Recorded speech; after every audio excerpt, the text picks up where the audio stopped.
This is Inside Indiana Business Radio for the afternoon of Thursday, April 20th, 2023. I'm Alex Brown.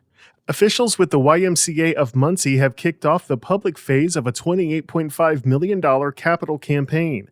CEO Chad Zaucha said the organization plans to build a new facility on the campus of Muncie Central High School, consolidating its existing locations. We have 3 membership branches that are basically serving the same market with the same program mix. We really couldn't continue to do what we were doing and reinvest in the facilities and equipment and deliver programs that our constituents have come to expect. The YMCA has raised $25 million through the silent phase of the campaign and hopes to break ground this summer.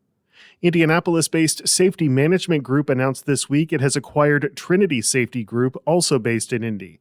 While financial terms are not being disclosed, SMG said the combination creates a seamless cultural fit and will create new job opportunities for environmental health and safety professionals.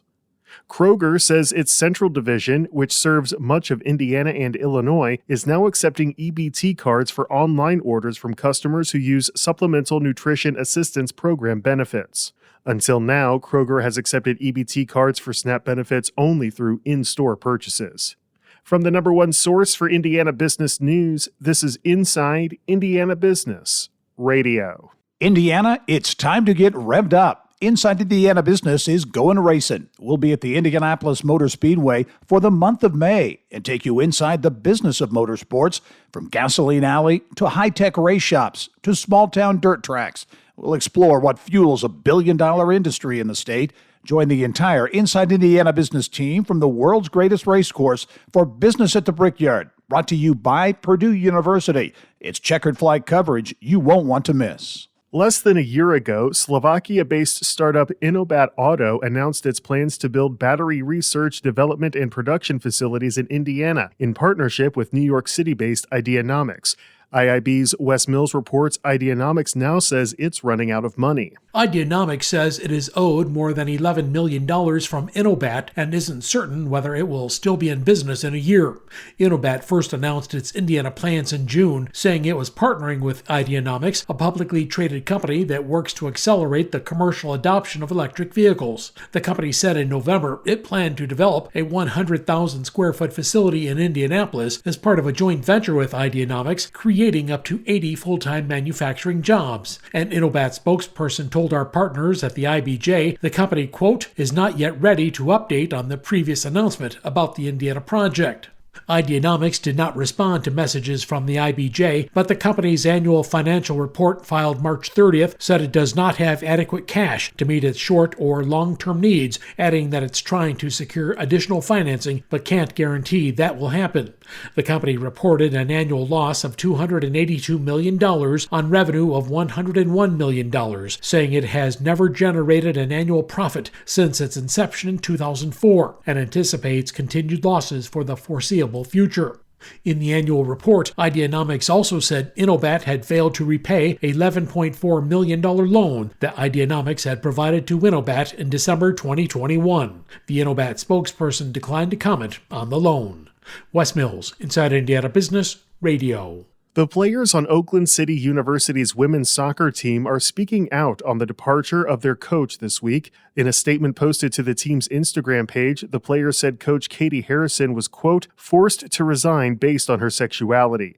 OCU confirmed Harrison's departure but provided no other details, other than referencing its Life and Community statement, which includes a section on human sexuality that notes the university's belief that, quote, intimate sexual relations are intended for persons in a marriage relationship between one man and one woman, end quote. Harrison joined the Christian Higher Education Institution in Gibson County in 2014 as an assistant coach and was promoted to head coach in 2016. The new CEO of Evansville-based United Companies says attracting and retaining talent is a constant exercise for the company that employs more than 6,000 workers, but those efforts appear to be paying off. Amy Barron was named CEO in January, succeeding her father, Ron Romaine, in the privately held family-owned business. She spoke with Gary Dick at last week's Engage Evansville event. We spend a lot of time on employee engagement and development. We want people to know that when they come into the organization, they're going to be able to make a difference. They're going to be able to help solve problems, improve processes, and most importantly, we're going to train them to be able to do their jobs well. Barron says when she joined the company in 1999, the idea of companies investing and reinvesting in talent was just getting started. Since then, she says United has doubled down on those efforts. Valpo Parks broke ground this week on its new 16,000 square foot skate park. Lakeshore Public Radio's Michael Gallenberger reports.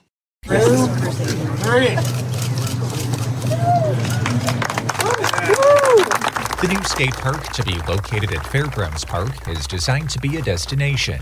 The first phase alone would make it one of the top skate parks in the state, according to Skate Park Committee co-chair Matt Evans. But when we can achieve the entire vision, including phases 2 and 3, it'll be one of the best parks in the country. The park's designed for skaters of all skill levels and abilities. Features will include a bowl in the shape of a fish with fins, a stair set with a rail, a quarter pipe, a mini ramp, and a musical pad that plays a melody when someone skates across it. The Valparaiso Creative Council will add artwork. But the new skate park will also pay tribute to the city's original one, built decades ago by local teenagers in memory of Ray Flounder Wampler, who had died in a crash. The new park will be named Flounder and Friends Skate Park to carry on that legacy. For Lakeshore News, I'm Michael Gallenberger. Purdue University President Mung Chiang is this week's guest on the Business and Beyond podcast with Gary Dick, presented by PNC, a weekly conversation with high-profile Hoosiers in business, sports, and entertainment, and beyond. Available now from your favorite podcast provider. I'm Alex Brown for Inside Indiana Business Radio on Demand.